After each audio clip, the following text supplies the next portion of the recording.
Assalamualaikum grade 10. How are you? I hope you are all fine. I hope you are all studying. I hope you are all safe and healthy. I do hope that by this time you have designed a schedule for higher studies. You must be very keen right now to pay a lot of attention towards your studies. Faiza Nadeem here with your English lessons. और आज हम करेंगे faithfulness chapter के direct and indirect speech. तो let's start the direct to indirect conversion of unit 13 faithfulness. जी, जब मैंने आपको ग्रामर पोर्शन कराया था इस चैप्टर का, तो मैंने ये वाला टॉपिक स्पेसिफिकली लीव कर दिया था. ठीक है, इसलिए कि डायरेक्ट और इनडायरेक्ट स्पीच के बड़े क्रूशल 5 मार्क्स होते हैं. और ये पूरा का पूरा जो आपका यूनिट है ना, ये बेटा मोस्टली डायरेक्ट स्पीच में है. ठीक है, तो एक एग्जाम्पल मैं आपको बोर्ड पे करके दूंगी. बाकी examples are your responsibility to complete at home. ठीक है, तमाम के तमाम इस चैप्टर के डायरेक्ट स्पीच को बेटा इनडायरेक्ट स्पीच में कन्वर्ट करके डायरेक्ट टू इनडायरेक्ट कन्वर्जन की प्रैक्टिस करना. ठीक है, ये वाला मैं आपके सामने ऑन द बोर्ड सॉल्व करती हूँ. ये है बेटा एक्सरसाइज ई ग्रामर का, और उसमें उन्होंने आपको ये कहा था कि आप यहाँ से शुरू करें, आई प्लीड गिल्टी. लेकिन मैंने इसका कंप्लीट सेंटेंस पिक किया है so that you have a correct example in front of you. ठीक है, अब ये देखिए, ये कहता है the villager replied commander of the faithful. Commander of the faithful, obviously he was addressed to Hazrat Umar रजी अल्लाह ताला अन्हा. ठीक है, and this becomes an imperative sentence because it's a request. वो कितनी हम्बली हजरत उमर रजी अल्लाह ताला अन्हा को एड्रेस कर रहा है, तो ये एक रिक्वेस्ट है. राइट, इस रिक्वेस्ट को इंग्लिश सेंटेंस स्ट्रक्चर में इम्पेरेटिव सेंटेंस कहते हैं. ठीक है, तो इम्पेरेटिव सेंटेंस को हम कैसे शुरू करेंगे? हम यूं कहेंगे कि the villager replied to the commander of the faithful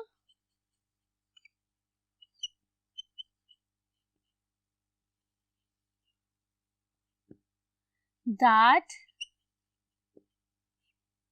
he replied. ठीक है, present tense, pleaded guilty to the charge. देखो, अब ये मैंने एग्जाम्पल आपके सामने सॉल्व करके दिया है. ठीक है, the villager replied commander of the faithful. He was actually addressing to Hazrat Umar रजी अल्लाह ताला अन्हा and he said commander of the faithful, यानी ईमान वालों के लीडर, ईमान वालों के कमांडर. तो हम उसको इस तरह से इम्पेरेटिव सेंटेंस को इनडायरेक्ट स्पीच में कन्वर्ट कर सकते हैं कि हम यहाँ पे the villager replied that commander of the faithful की जगह the villager replied to the commander of the faithful. अब हम ये वाला जो आपका कॉमास और कोटेशन मार्क ओपन हो रहे हैं, इनकी जगह दैट. ठीक है, first person will change into second person, plead will change into pleaded since it's a past tense, guilty to the charge. यहाँ तक सेम. ठीक है, ये फुल स्टॉप भी ऐसे ही कॉपी हो जाएगा, ये फुल स्टॉप भी कॉपी हो जाएगा. ये आपका फर्स्ट पर्सन सेकंड पर्सन में चेंज हो जाएगा. ही वॉज लीडिंग, ये फर्स्ट पर्सन भी सेकंड पर्सन में हो जाएगा. His beloved, he was leading his beloved camel, full stop. फिर व्हेन ऐसे ही आ जाएगा, when he reached a garden and halted to rest. अब ये द कैमल है ना, द कैमल स्पेसिफिक कैमल है. यहाँ पर आपको इतनी लिबर्टी है कि आप इस द कैमल को रिलेट कर दें उस विलेजर के कैमल से, इसको उसकी पोजीशन शो कर दें. ठीक है, आप यूं लिख सकते हैं कि his camel nipped a few leaves of the hanging branches of. आगे जो अभी हम करेंगे. नेक्स्ट सेंटेंस पे जाने से पहले मैं एक चीज आपको क्लैरिफाई कर दूं. आप ये देखें कि हमने डायरेक्ट से इनडायरेक्ट कन्वर्जन में मोस्टली फर्स्ट पर्सन को सेकंड पर्सन में टर्न किया, और हमने क्या किया, और हमने ये किया कि रिपोर्टिंग वर्ब के अकॉर्डिंगली जितने वर्ब्स थे उनको पास्ट टेंस में चेंज किया. आपने सेंटेंस की हायरार्की नहीं चेंज की. अगर आप गौर करें तो अगर आप इसको जिस तरह मैं सॉल्व कर रही हूँ आहिस्ता आहिस्ता इसको सॉल्व करें तो आपकी डायरेक्ट टू इनडायरेक्ट कन्वर्जन में कोई गलती नहीं होगी. एक एक वर्ड को स्लोली इनडायरेक्ट में कन्वर्ट करें तो आपकी कोई गलती नहीं होगी. आपने बेसिकली फुल स्टॉप्स भी वही हैं, आपके जो वर्ड्स हैं जो प्रॉपर डायरेक्ट स्पीच में वर्ड्स हैं इनडायरेक्ट में भी मोस्टली वही हैं, apart from a few changes that you have made. ठीक है, so let's complete this sentence. A few leaves of the branches of. ठीक है, let's complete this sentence. Of repeat हो गया. Branches of a tree. ठीक है, अब the old man on seeing the.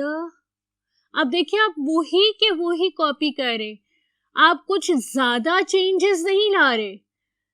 ठीक है, on seeing this will change into that. ठीक है, on seeing that hurled a stone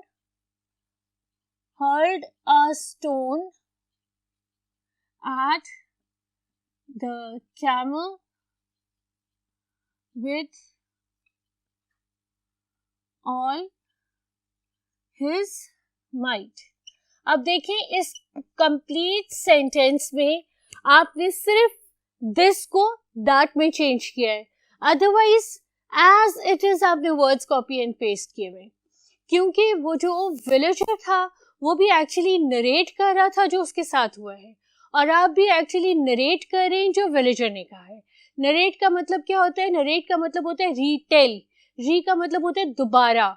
तो जब आप दोबारा बता रहे हैं जो कुछ भी हुआ था तो बेटा उसके सेंटेंसेस चेंज करने की जरूरत नहीं है, उसके वर्ड्स चेंज करने की जरूरत नहीं है. ठीक है, only a few changes here and there. Let's complete. The stone caught the camel on the side of this head. देखिए अब इस सेंटेंस में कोई भी चीज चेंज करने की जरूरत नहीं है. हमने कुछ भी चेंज नहीं किया, एज इट इज हमने इसको कॉपी कर लिया. ठीक है, it reeled and fell down dead. यहां पे आप लिख सकते हैं कि हिज कैमल रील्ड, ताकि वो क्लियर हो जाए, एंड फेल डाउन डेड. अब यहां पे द कैमल की जगह आप इट लग सकते हैं. It was dear to. अब ये फर्स्ट पर्सन है, यहां पे आप क्लैरिफाई कर सकते हैं टू द विलेजर, ताकि क्लियर हो जाए कि आप ओल्ड मैन को एड्रेस करें कि आप विलेजर को एड्रेस करें. ठीक है, आप ओल्ड मैन की एक्सप्लेनेशन दे रहे हैं या आप विलेजर की एक्सप्लेनेशन दे रहे हैं. आई कुड नॉट, आई भी फर्स्ट पर्सन है बेटा. ही could not control first person his anger, comma, so he took the same stone, so he took the same stone that had killed first person his dear camel and hurled it at the old man with all, again first person, his strength. The stone hit the old man on the head and subsequently in the result, ठीक है, as a result killed him, ठीक है. At this will remain at this, these will change into those, ठीक है. At this will turn into at that, these will change into those, at that those two young men came. अब आप ये देखें कि आपने पूरा का पूरा पैराग्राफ जो कि 2 बोर्ड्स पे कंप्राइज था, इसको इनडायरेक्ट स्पीच में मेरे साथ कन्वर्ट किया. कोई प्रॉब्लम आई? नहीं आई. डायरेक्ट और इनडायरेक्ट स्पीच का खौफ दिल से निकालो, ठीक है. कोई टेंशन नहीं है, कोई परेशानी नहीं है. It's a very easy conversion.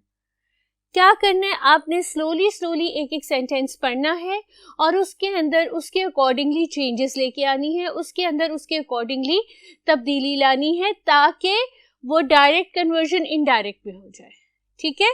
तो यहाँ पर अभी एक सेंटेंस रहता है, क्विकली कंप्लीट दिस, और मैं फिर आपको इसके साथ रिकैपिचुलेट कर दूंगी before I move on to my next question, ठीक है. इसका एक सेंटेंस पहले कंप्लीट कर ले.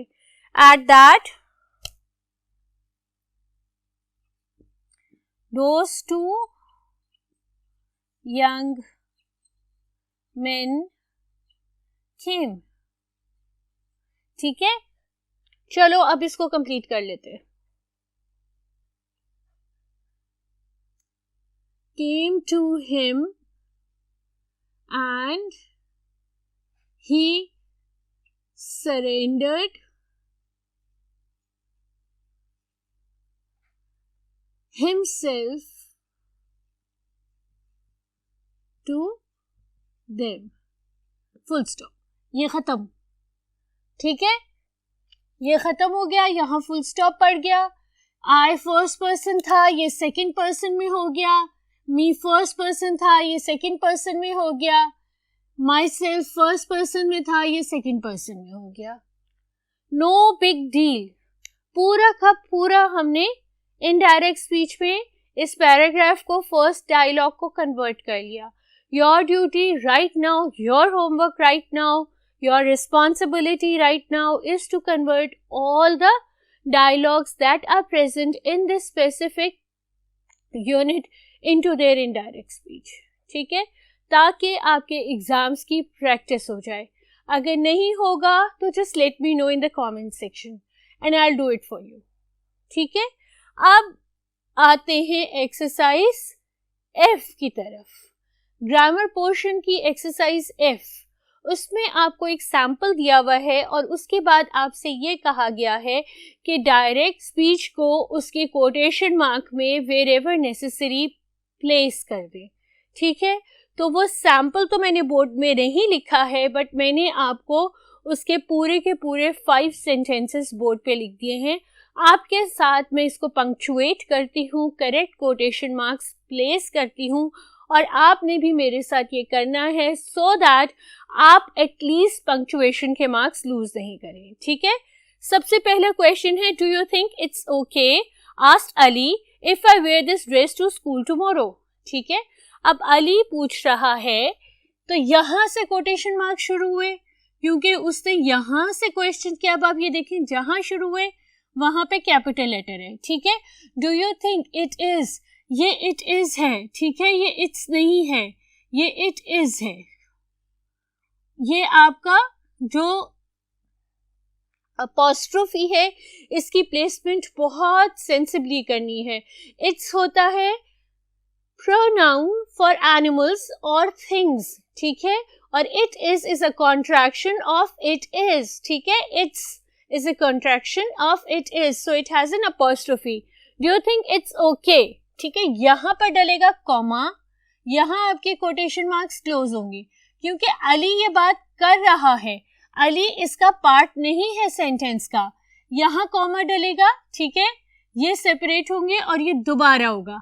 अब ये आपका जो वर्ड है ये कैपिटल में नहीं है, क्योंकि ये इस सेंटेंस की कॉन्टिन्यूएशन है, इसीलिए ये कैपिटल में नहीं है, ये स्मॉल लेटर में है, लेकिन यहाँ पर आपका कोटेशन मार्क है। अब ये क्वेश्चन है, if I wear this dress to school tomorrow. Now he is asking a question, if it's okay by your senses, by your concept, by your ideas that he could wear this dress tomorrow at school. ठीक है, समझ आया है? ठीक है, quotation marks जब शुरू करेंगे तो पहला लेटर कैपिटल होगा, लेकिन आपने बीच में ब्रेक डाली स्पीकर को अनाउंस करने के लिए। जब आपने बीच में ब्रेक डाली स्पीकर को अनाउंस करने के लिए तो डायरेक्ट स्पीच को आपने सेपरेट किया स्पीकर के नाम से विद अ कॉमा, वहां पे आपने उसका स्पीच इनक्लोज किया, और जब स्पीकर बोल दिया तो आपने एक कॉमा से दोबारा उसको सेपरेट किया उसके रेस्ट ऑफ द वर्ड्स से, और उनको आपने फिर कोटेशन मार्क्स से स्टार्ट किया, और जहां जहां ये शुरू होंगे बेटा वहां वहां ये खत्म जरूर होंगे। ऐसा ना हो कि आपके कोटेशन मार्क्स शुरू हो जाएं इनफिनिटली और वो जिंदगी में कभी खत्म ही ना हो, ऐसा नहीं होगा। ठीक है, जब आप शुरू करेंगे तो it's your responsibility to end them at certain point where you think that the speaker has spoken his words. ठीक है, next is if you had to guess. ये एक क्वेश्चन है, उसने मिस्टर तारिक ने कहा है if you had to guess. ठीक है, said Mr. Tariq, who would you say is my favorite author? ठीक है, मिस्टर तारिक ने ये बात की है। प्लेसमेंट देख रहे हो, कॉमास की, कोटेशन मार्क्स की और क्वेश्चन मार्क की। आपके क्वेश्चन मार्क दोनों जगह पे, मैं इसको हाईलाइट कर देती हूँ, क्वेश्चन मार्क दोनों जगह पे बेटा आपके जो हैं वो कोटेशन मार्क्स के अंदर आ रहे हैं। आपका फुल स्टॉप होगा वो कोटेशन मार्क के अंदर आएगा, ठीक है, क्योंकि वो उस स्पेसिफिक सेंटेंस के मुतालिक है, आपके पूरे डायरेक्ट स्पीच के मुतालिक नहीं है। इस चीज को, इन पंक्चुएशन को बहुत बहुत ध्यान में रखना। 0.25 इनकी वेटेज होती है, और ये सिर्फ full stop quotation marks, question marks can cost you very expensive marks, right. I will call you after I get home. ठीक है, यहाँ से सेंटेंस शुरू हो रहा है, यहाँ खत्म हो रहा है, यहाँ हम कॉमा डालेंगे, कोटेशन मार्क्स को एंड करेंगे क्योंकि ये खत्म हो गया है। अब बोला किसने? बोला इरम ने। इरम कह रही है कि वो घर पहुंच के आपको कॉल करेगी and we can discuss our science experiment together. ठीक है, फुल स्टॉप डाला और कोटेशन मार्क बंद किए। एक और example, we will be eating, यहाँ पे से सेंटेंस शुरू हो रहे, कोटेशन मार्क शुरू हुए। we will be eating supper in about an hour. ये सेंटेंस यहाँ एंड हुआ, कोटेशन मार्क हमने बंद किए। सेड मदर, कौन कह रही थी? अम्मा जी कह रही थी, ठीक है, कॉमा डाला, इस सेड मदर को इस सेंटेंस से सेपरेट किया, यहाँ पर हमने ये किया। सो के बाद हमेशा कॉमा होता है। Don't is do not, remember it's a contraction of do not eat any more snacks. Sentence खत्म हुआ, फुल स्टॉप डाला, कोटेशन मार्क से बंद किया। साथ साथ समझा रही हूँ, साथ साथ इसको पंक्चुएट कर रही हूँ, so that it becomes very clear for you how to attempt it in the final exams and when you have been given a direct speech आप उसको कैसे पंक्चुएट करेंगे। अगर आपने अपनी क्रिएटिव राइटिंग में डायरेक्ट स्पीच यूज करना है तो आप उसको इस तरह से भी यूज कर सकते हैं, और अगर आपने सिंपली कहना है कि ही सेड, तो ये याद रखिए कि क्रिएटिव राइटिंग में जब डायरेक्ट स्पीच होता है तो ही सेड के बाद डायरेक्ट स्पीच हमेशा नेक्स्ट लाइन से होता है। जिस तरह से आप अपनी इस्लामियात में नबी करीम सल्लल्लाहु अलैहि वसल्लम की कोई भी हदीस या कुरान का कोई भी हवाला कोट करते हैं तो वो अलहदा लाइन से कोट करते हैं, आप उस सेम लाइन में नहीं लिखते। इसी तरह से जब डायरेक्ट स्पीच आप क्रिएटिव राइटिंग इंग्लिश में या उर्दू में कर रहे हो तो आप उनको अलहदा लाइन में लिखते हैं, सामने कंटिन्यूस हैंड राइटिंग में या कंटिन्यूस राइटिंग में नहीं करते। ठीक है, ये क्लियर हुआ। अच्छा, सपर क्या होता है? अंग्रेजों की रात नहीं होती, आपको पता है उनकी रात बहुत लेट होती है, उनका दिन बहुत लंबा होता है, तो वो they eat early dinner and that early dinner is called as supper. In case आप वरी कर रहे हो कि सपर क्या होता है, वो रात को जरा जल्दी खाना खा लेते हैं अंधेरा होने से पहले और उसको वो लोग सपर कहते हैं, हम उसको डिनर कहते हैं और वो सपर कहते हैं। ठीक है, last sentence, we need to fertilize the lawn today. खत्म हुआ सेंटेंस, स्पीच बंद किए। सेड फादर, अब्बा जी ने कह दिया, अब्बा जी के आगे कॉमा लगा दिया। ठीक है, सिंस अगेन ये इट इज है कॉन्ट्रैक्शन है। ठीक है, इसका बहुत ध्यान रखिएगा। सपोज टू रेन टुमारो, खत्म हो गया सेंटेंस, फुल स्टॉप डाला, डायरेक्ट स्पीच से इनक्लोज किया। आपका फुल स्टॉप, आपका क्वेश्चन मार्क, आपका एक्सक्लेमेशन मार्क, ठीक है, आपका कॉमा, हर चीज जो उस सेंटेंस से स्पेसिफिकली रिलेटेड होगी वो कोटेशन मार्क्स के अंदर होगी, कोटेशन मार्क्स के बाहर नहीं होगी। ठीक है, keep this very straight, very clear in your mind. Quick recap करते हैं आज के लेसन का। आज हमने यूनिट 13 फेथफुलनेस के डायरेक्ट एंड इनडायरेक्ट स्पीच किया। ठीक है, हमने एक कंप्लीट पैराग्राफ को इनडायरेक्ट स्पीच में कन्वर्ट किया, साइड बाय साइड, और डायरेक्ट और इनडायरेक्ट स्पीच के रूल्स को रिकैपिचुलेट किया, रिफ्रेश किया, रिवाइज किया। ठीक है, उसके बाद हमने पंक्चुएशंस डाली ढेर सारे डायरेक्ट स्पीच के सेंटेंसेस में in order to clarify the concept of punctuation, quotation marks, commas, and if the speaker of the speech, ठीक है, if the speaker of the sentence is in the middle of the sentence, how to divide the sentence and how to put quotation marks around it. ठीक है, सब clear हो गया। अपना बहुत ध्यान रखो, सारी प्रैक्टिस करो, be safe, be healthy and keep studying. We'll see each other together inshallah in the next lecture. By that time, Allah Hafiz.